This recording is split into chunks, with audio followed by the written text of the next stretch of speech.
Bismillahirrahmanirrahim. Assalamualaikum warahmatullahi wabarakatuh. Alhamdulillahi rabbil alamin, wa bihi nasta'in, wal 'aqibatu lil muttaqin, wala 'udwana illa 'alal zalimin. Wa nusalli wa nusallim hadha an-nabiyyil karim wa habibina wa syafi'ina warzuqrina wa maulana wa mustafana sallallahu alaihi wasallam. Qala rabbi shrah li sadri wa yassir li amri wahlul 'uqdatam min lisani yafqahu qawli. Subhanaka la 'ilma lana illa ma 'allamtana innaka antal alimul hakim. Allahumma salli ala sayyidina Muhammad wa ala alihi wa sahbihi wa barik wa sallim. Wala hawla wala quwwata illa billahil aliyyil azim.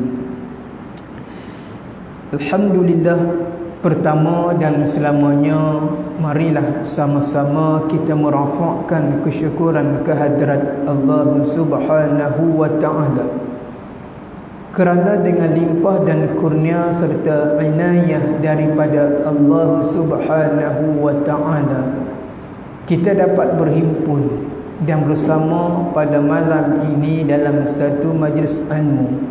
Mudah-mudahan keberkatan, kerahmatan, keampunan daripada Allah Subhanahu wa ta'ala sentiasa melimpah ruah ke atas kita. Alhamdulillah, dengan nikmat iman, dengan nikmat Islam, dengan nikmat kesihatan, dengan nikmat akal, dengan nikmat ruang masa yang dianugerahkan oleh Allah, kita guna dalam menghadirkan kerahmatan daripada Allah, dan mudah-mudahan kita digolongkan oleh Allah di kalangan hamba-Nya yang bersyukur. Alhamdulillah, pada malam ni kita akan menyambung kembali bacaan kitab Irsyadul Ibad ila Sabilir Rasyad, iaitu pada perkara yang berkaitan dengan pengurusan janaiz ataupun jenazah. Telah selesai kita membasuh semua tubuh badan supaya tidak terlekat perkara-perkara yang menghalang air daripada sampai ke anggota ataupun kulit tubuh badan.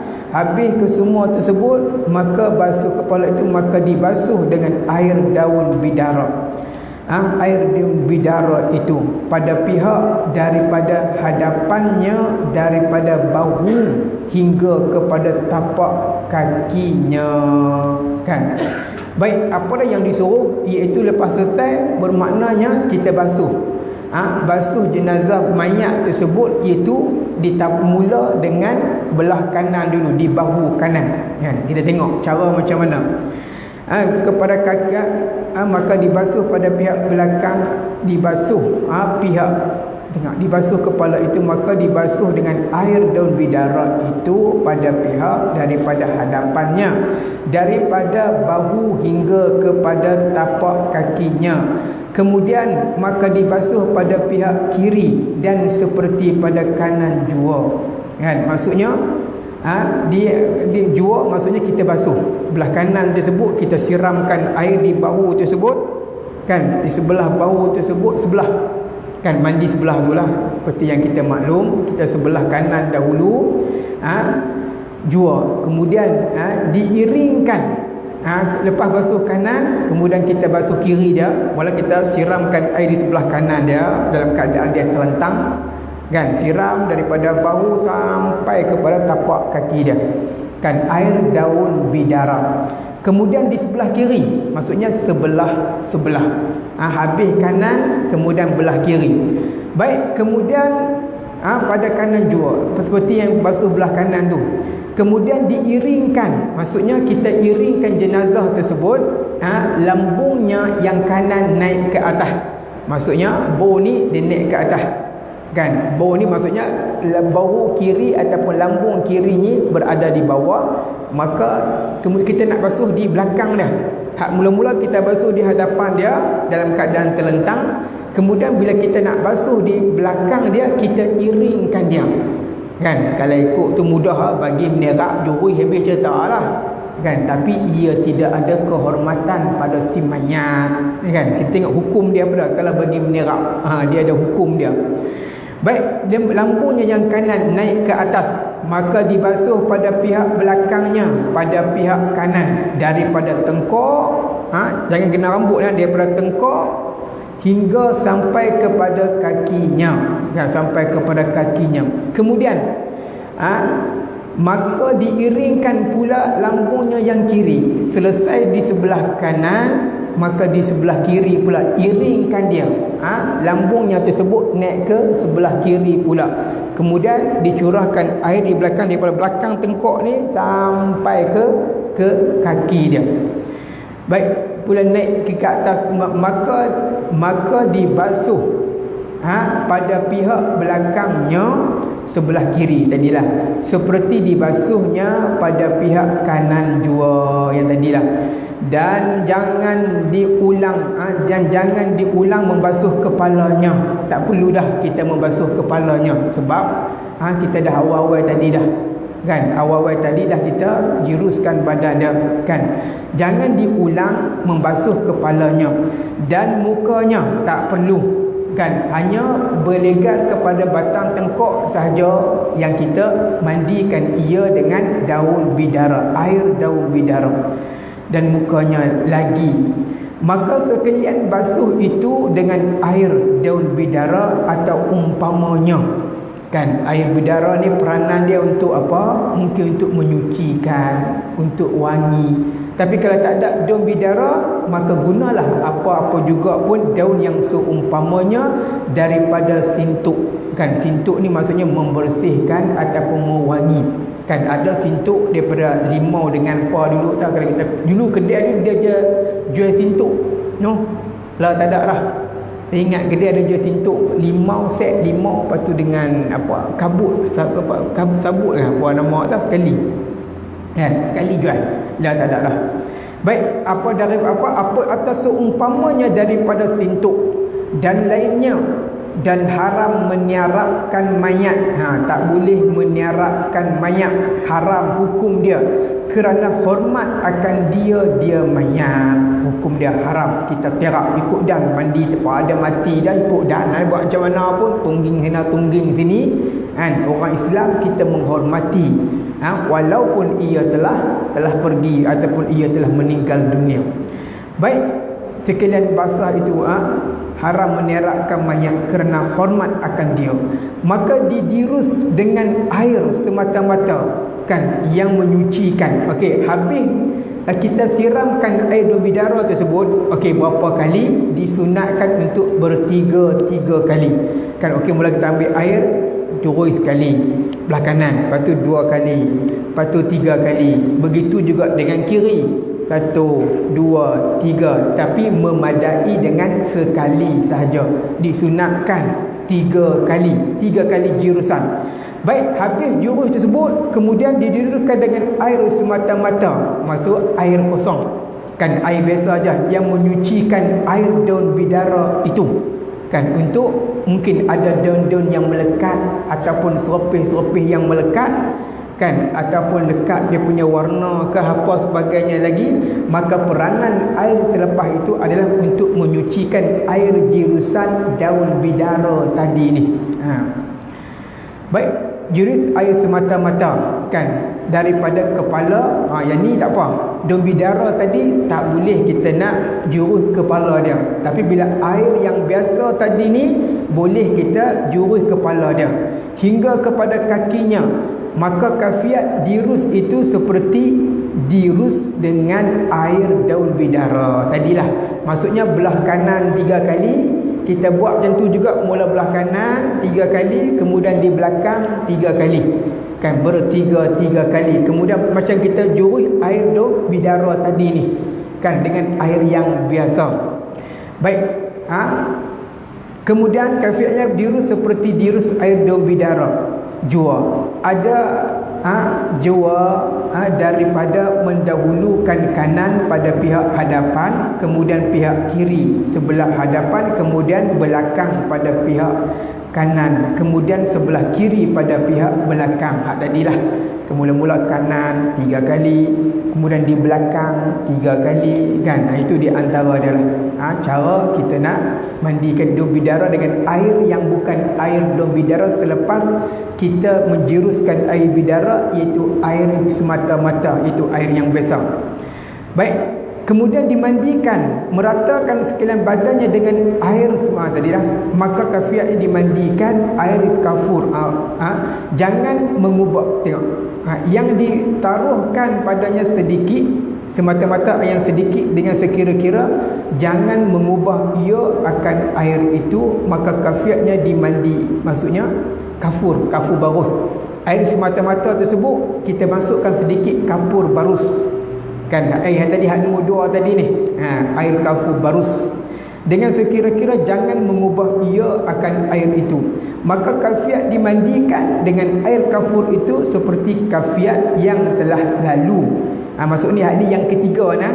Hak tadi air semata-mata satu, kemudian air semata-mata, kemudian dicampurkan dengan kafur baruh tadilah. 3 kali. Maksudnya dia ada 3 peringkat. 3 peringkat. Mula-mula air daun bidara, kemudian air biasa, kemudiannya lagi air semata-mata yang bercampur dengan kafur. Kafur barus tadi ni. Baik, maka kafiat dimandikan dengan air kafur itu seperti kafiat yang telah lalu pada air daun bidara. Inilah 3 kali basuh, maka yang terbilang itu air yang ketiga yang berserta dengan kafur itu jua. Maksudnya bilangan air yang biasa 3 kali. Jadi kesimpulan dia, kita mandikan dengan 9 kali.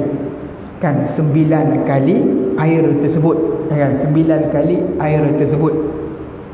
3 dengan daun bidara, air daun bidara, 3 dengan air yang biasa, 3 dengan air yang biasa yang dicampur dengan kapur barus. Jadi 9 lah. 9 kali jirusan kepada si mati tadi ni. Baik, yang berserta dengan kafur itu jua, dan setengah diulangkan basuh itu. Tengok, 3 kali basuh, maka yang terbilang air yang ketiga yang berserta dengan kafur itu jua, dan sunat diulangkan basuh itu kali yang kedua dan yang ketiga. Tadilah yang saya sebut tadi ni merangkumi dah awal-awal tadi, bertiga-tiga kali, memadai dengan sekali. Tapi saya sebut di awal tadi tu, iaitu 3 kali teruslah.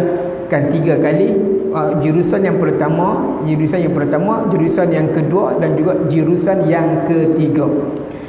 Baik, yang ketiga seperti dahulu jua, yakni dimulai dengan air daun bidara, kemudian air yang menyucikan, air daun bidara tadilah sama kan, diulang.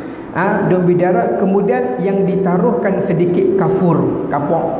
Itulah maksudnya 3 kali jenis air. Dan ulang je nah. Cuma di sini diulang. Yang pertama air daun bidara, kemudian air yang biasa, kemudiannya air biasa yang dicampur dengan kapur. Kapur baru itulah mutarah. Baik, sedikit kafur padanya, maka jadi 3 kali 3. Maksudnya di sini dia kata 3 kali 3, jumlahnya 9 kali. Kan? Baik, maka yang terbilang daripada 9 itu 3 kali jua, iaitu air yang berserta dengan kafur yang sedikit. Inilah perintah yang terlebih akmalnya. Kan maksudnya 3 kali kapur tersebut dalam banyak-banyak jumlah 1-2 ni, yang terakhir itu air yang dicampur dengan air kafur 3 kali, itu yang terlebih akmal jumlah dia 3 kali. Kan terlebih sempurna jumlah dia 3 kali yang terakhir tersebut. Kalau kita nak buat 2 pun boleh, nak buat 1 pun boleh, tapi yang paling sempurna, yang paling akmalnya, yang paling eloknya 3 kali. Kan 3 kali jirusan. Maka yang terbilang daripada 9 itu 3 kali jua, iaitu air yang berserta dengan kafur yang sedikit. Inilah perintah yang terlebih akmalnya. Setelah selesai daripada mandi itu, selesai dah daripada mandi itu, sunat dilembutkan segala sendi.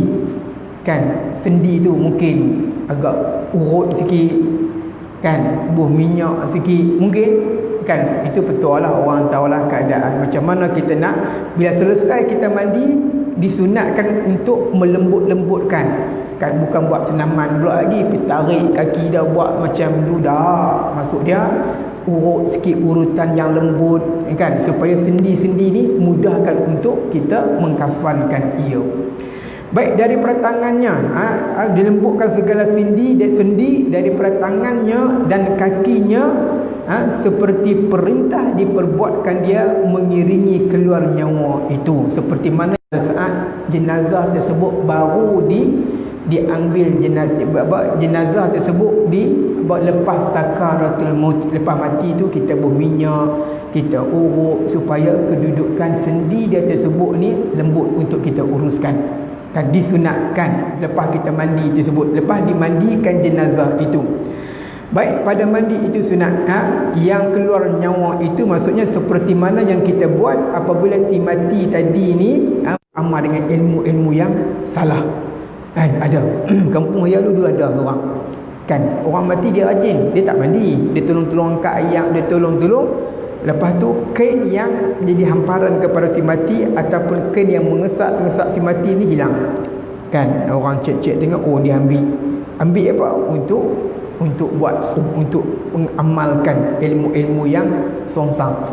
Baik, disunatkan untuk apa? Menyapukan bekas mandi itu dengan kain yang buruk-buruk yang suci, supaya jangan basah kain kafan itu kan. Bila dah mandi mesti kita kena lap. Dan membaca tatkala daripada mandi itu, asyhadu an la ilaha illallah wahdahu la syarikalah wa asyhadu anna muhammadan abduhu wa rasuluh. Kan doa ni macam doa kita selepas kita wuduk.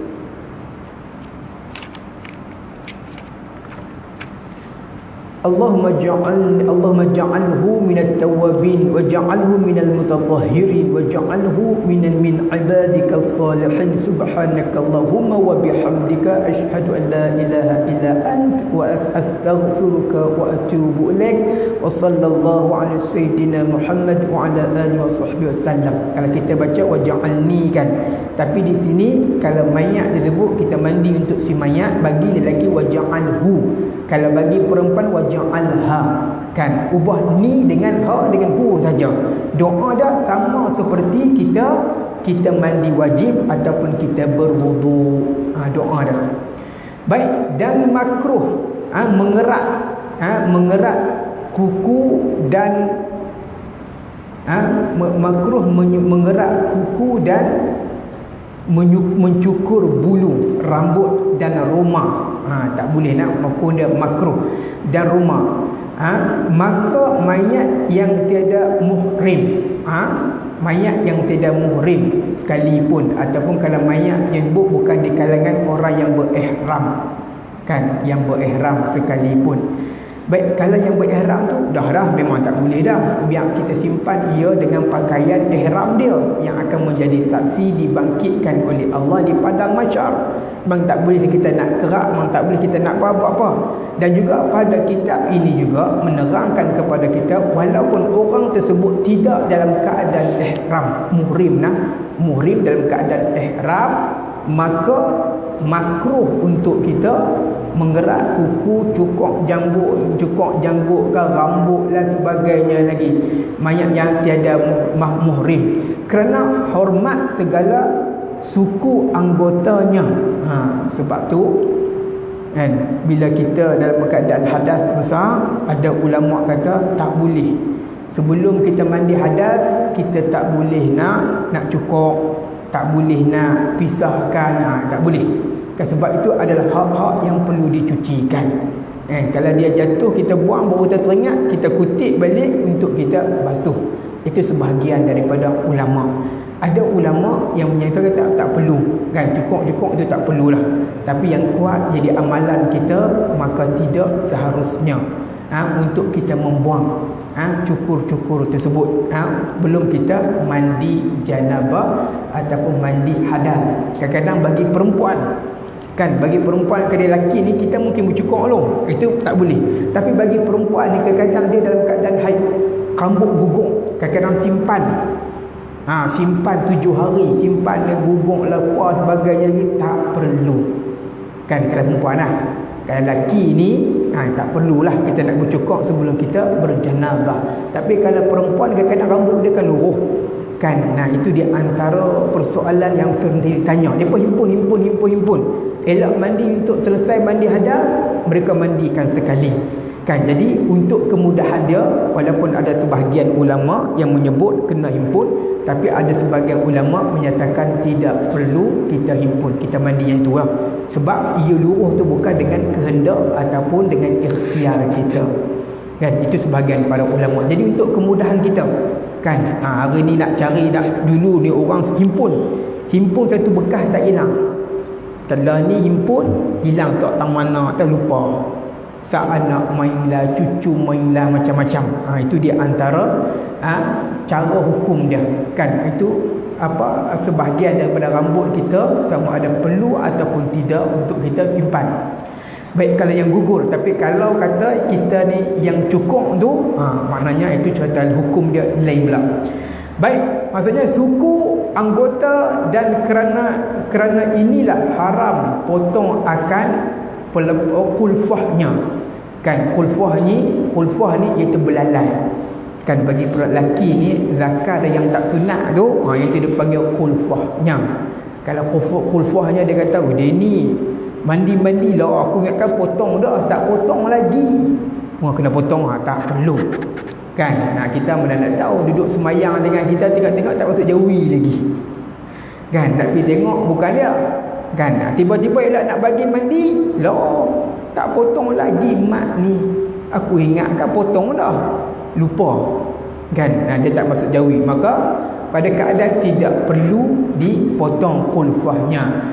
Bahkan jikalau rambut itu kena getah, kan, dan tiada sampai pada tempat pohon rambut itu, maka wajib menghilangkan rambut itu jika didapat hilang getah itu. Contoh, kalau seseorang rambut dia motong getah, kan, maksudnya nak buang tak lekat, mesti dia hilangkan rambut untuk menghilangkan getah yang melekat. Maka pada ketika itu harus untuk kita menghilangkan rambut dia, cukurkan, guntingkan rambut supaya air tersebut dipangkal. Maksudnya pangkal ni dekat dengan kena dia punya isi rambut, kepala rambut dia. Kan jadi pada ketika itu wajib kita menghilangkan pangkal ataupun rambut tersebut, sebab getah itu melekat pada pangkal yang menghalang air tersebut sampai ke kulit kepala. Okey, maka pada saat itu barulah kita boleh mencukur. Ataupun tak kira lah sama ada rambut, janggut, ada benda menghalang dia, okey, kena cukur ataupun kena buang. Okey, pada ketika itu diharuskan, haruskan untuk kita membuang supaya air itu sampai ke tempat kulit tersebut. Baik, ini bab mandi habis.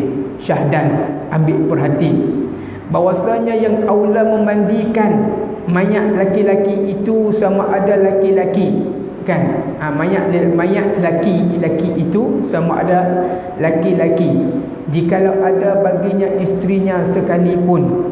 Kan, maksudnya yang aula memandikan mayat tersebut lelaki,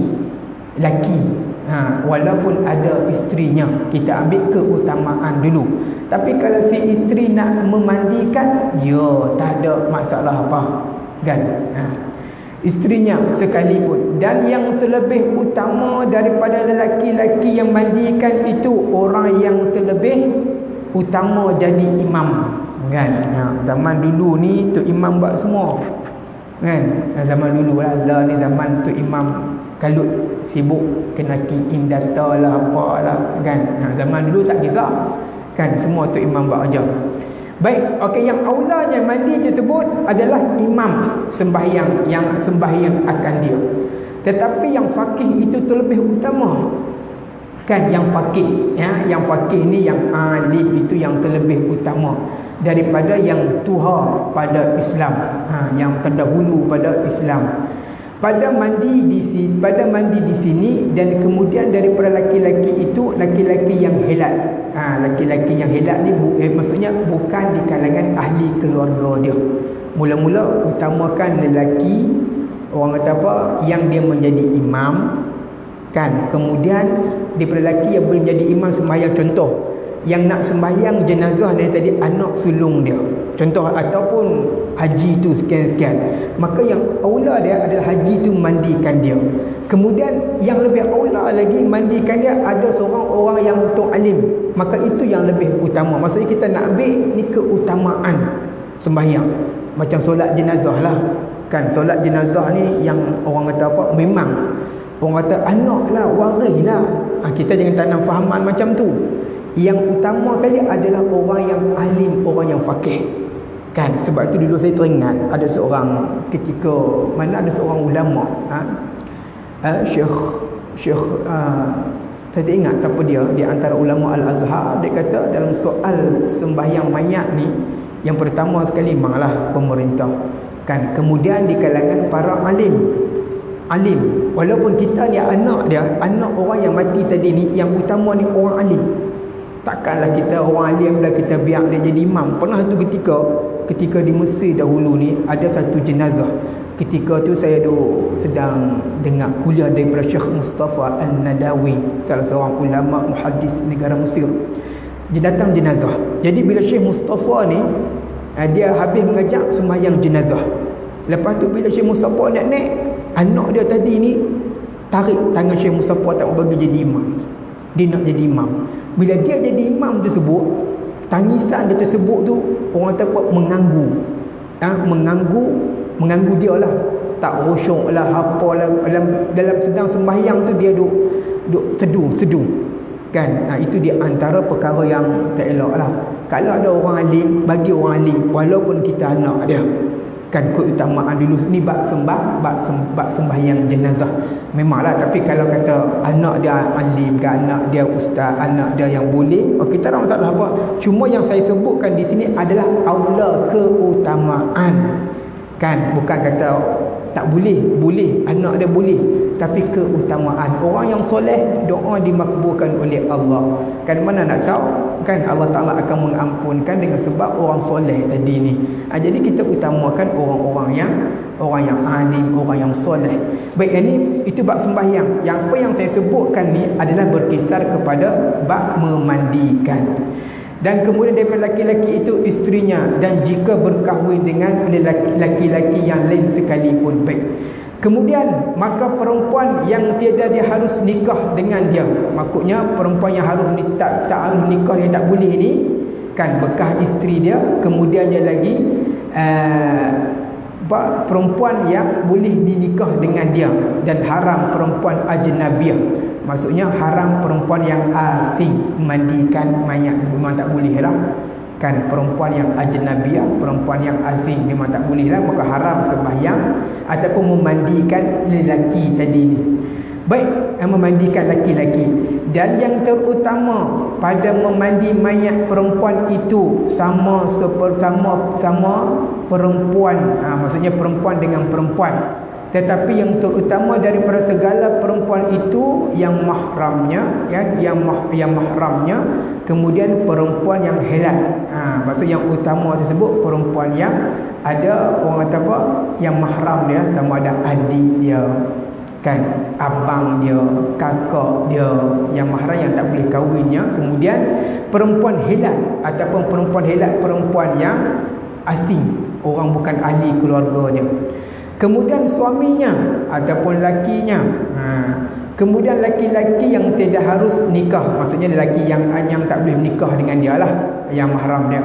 Sama ada hari ini ada orang mandi. Yang pertama sekali, orang tersebut mesti merdeka lah, bukannya hamba. Tak. Baik, lagi jangan ada ia membunuh ia akan mayat itu. Pembunuh mayat tak boleh kan, pembunuh mayat itu.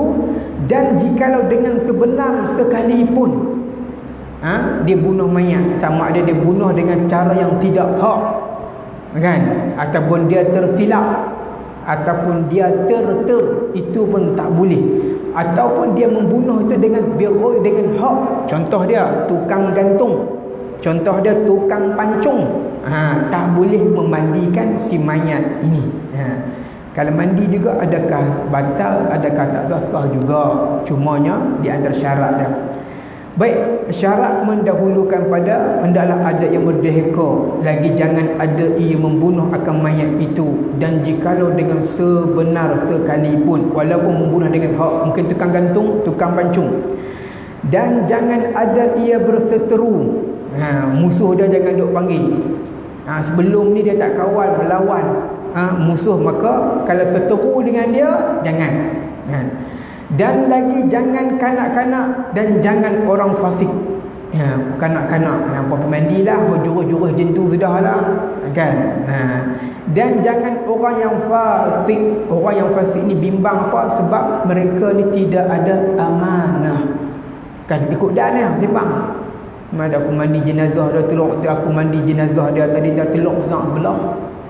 Kan peboh ke orang. Kan aku mandi jenazah tadi sekian. Dia maksudnya orang fasik ni dia tidak ada sifat amanah.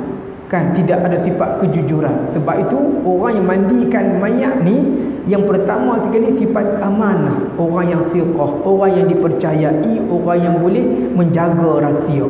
Sebab tu dia kata di antara syarat, jangan kanak-kanak dan juga jangan orang fasik. Kanak-kanak dia tengok seronok, kan. Sebab tu dalam mandi mayat pun jangan bagi anak ni ada. Sebab takut dia melihat keaiban, kemudian dia akan ceritakan.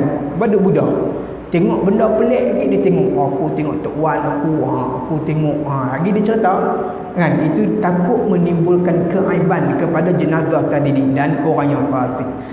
Dan memandikan sahaya perempuan itu tuannya yang perempuan. Maksudnya kalau hamba itu mati, kan, tuannya yang perempuan, dan harus tuan laki-laki memandikan sahayanya yang perempuan, maka harus pada tuan yang perempuan, tuan lelaki itu memandikan hamba yang perempuan.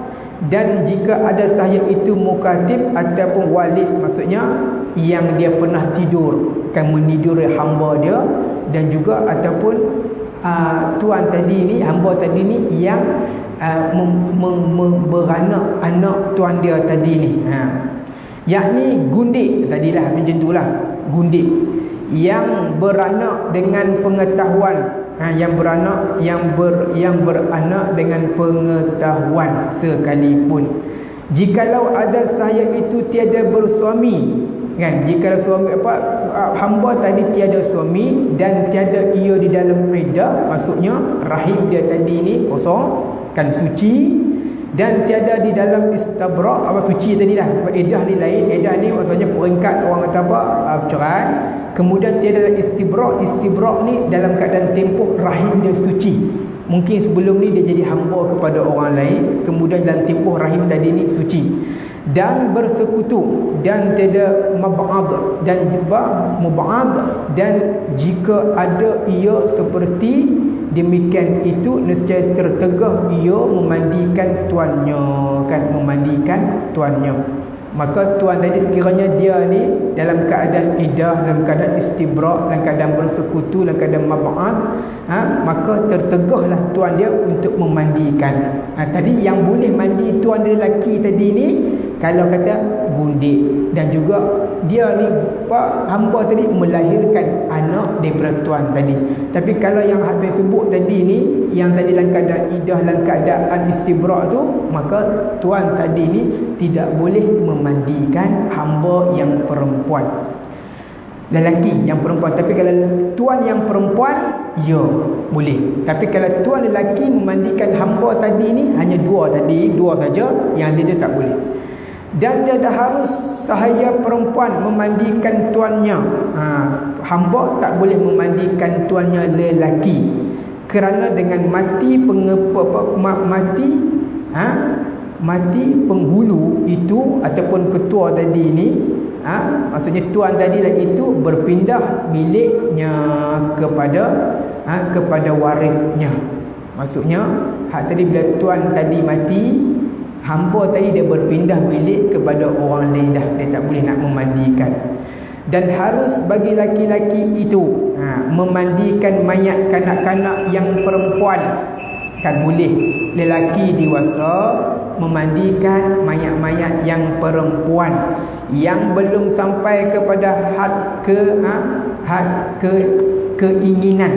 Maksudnya tak timbul soal keinginan. Mungkin kalau kecil, sebulan, 2 bulan, 3 tahun, 4 tahun, kan boleh kita memandikan. Tapi kalaulah kata dia ni pun dah, orang kata apa, sifat apa, orang kata sifat-sifat perempuan tu ada, bimbang timbul keinginan, itu tak boleh lah. Kan lelaki ni boleh memandikan mayat anak-anak perempuan yang belum sampai kepada had keinginan pada nafas yang pertengahan. Baik, dan demikian lagi harus bagi perempuan memandikan mayat kanak-kanak yang laki-laki, yang kecil, yang belum sampai kepada keinginan perempuan pertengahan tabiatnya. Maksudnya boleh. Yang laki-laki yang kecil yang belum sampai kepada had keinginan perempuan pertengahan, maksudnya tabiat dia, keinginan pun tak ada lagi, kan, dia ikut keadaan. Zaman kita hari ni mungkin 7 tahun tu dah ada dah. Zaman dulu-dulu ni mungkin 7 tahun dia tak tahu apa, dia rajin main. Mengikut keadaan qadar semasa kita. Baik, dan harus bagi laki-laki yang ajnabi memandikan mayat khunsa. Kan, bukan ada khunsa muwaddah ataupun khunsa muskil, kan, yang saya sebut hari itu, kan. Tapi aula dia adalah terdiri daripada ahli keluarganya yang terdekat. Baik, mayat khunsa yang tiada hadir mahramnya, ni syarat dia mahram dia tak ada, mati seorang-seorang, kan, mati seorang-seorang macam tu je, dia khunsa. Jadi mati seorang, mahram dia semua tak mengaku ke, wallahu a'lam, boleh kita tukang mandi mayat lelaki memandikan dengan syarat tidak hadir mahramnya kerana dhaif keinginan dia, kan. Kemudiannya lagi boleh lagi, mungkin dia ni tak ada arah, tengok orang mati pun tak ada arah. Dia berbeza dengan orang yang tengok orang mati dia ada keinginan, yang tu tak boleh, kan. Yang memandi itu sebab matinya itu. Baik, maksudnya kita nak mandikan ada jenazah khumsa, kan, maksudnya waris tak ada, kan, waris tak ada. Begitu juga dengan mayat lelaki yang menyerupai perempuan, kan. Kalau kita cari waris dia pun tak mau mengaku, tak mau mandikan, bermaknanya tukang mandi jenazah di masjid itulah yang berperanan untuk memandikan si jenazah tadi ni, kan.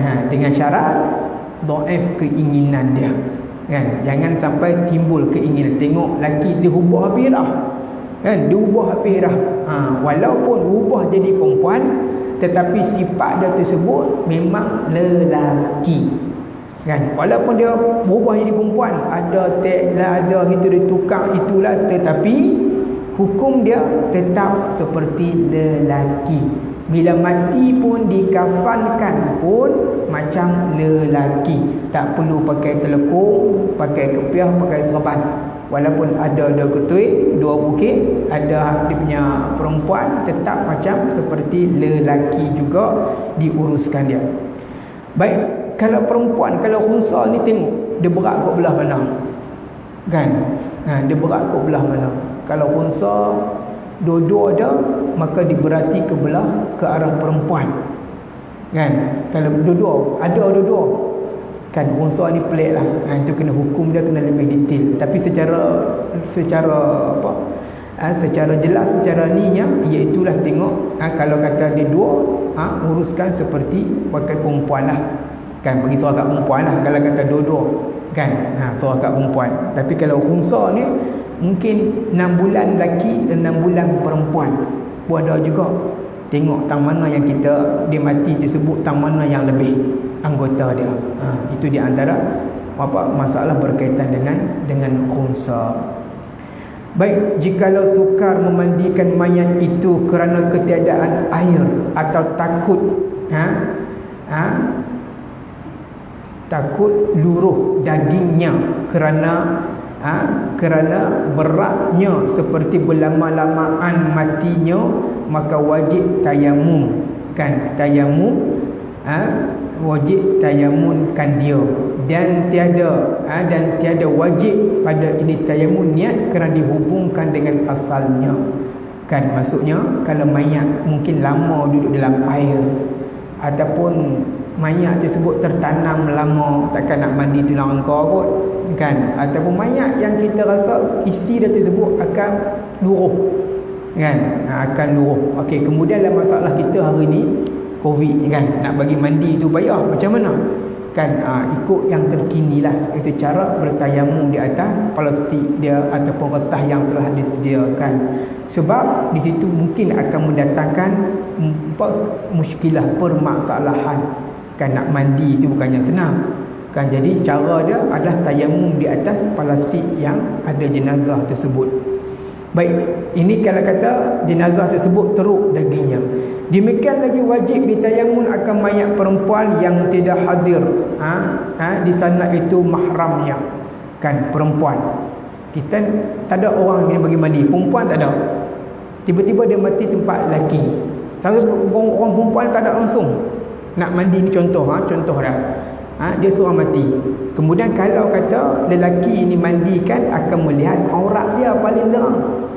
Jadi di sini hukum nak jelaskan, maka sekiranya tak ada mahram ataupun tiada perempuan yang memandikan dia, maka itu mahramnya, dan segala perempuan hanya laki-laki ajnabi, laki-laki yang ajnabi jua, yang bukan suaminya dan bukan tuannya, maka ini kita tayamum kan. Mana nak tahu masuk hutan ke kan, masuk hutan tak keluar, ada masalah perjalanan musafir ke, wallahu alam, dia seorang perempuan, yang ni semua lelaki yang ajnabi. Jadi cara kita bila dia mati, kita kena tayamum kan, tayamum tersebut. Kalau mandi, kita akan menampakkan aurat dia sampai tara tu. Walaupun dia mati sekalipun, tetap memelihara supaya tidak akan timbul syahwat, tidak akan menimbul permasalahan kepada mayat perempuan tadi ni kan. Tayamum kalau tidak ada orang mayat perempuan memandikan dia ataupun mahramnya ataupun suaminya, maka pada saat dan ketika itu dia tayamum kan, tayamum je akan mayat tersebut dan bukan tuannya. Dan yang kedua, kafan akan warahmatullahi wabarakatuh. Bismillahirrahmanirrahim. Alhamdulillahirabbil alamin, wassalatu wassalamu ala asyrafil anbiya'i wal mursalin wa ala alihi washabbihi ajma'in.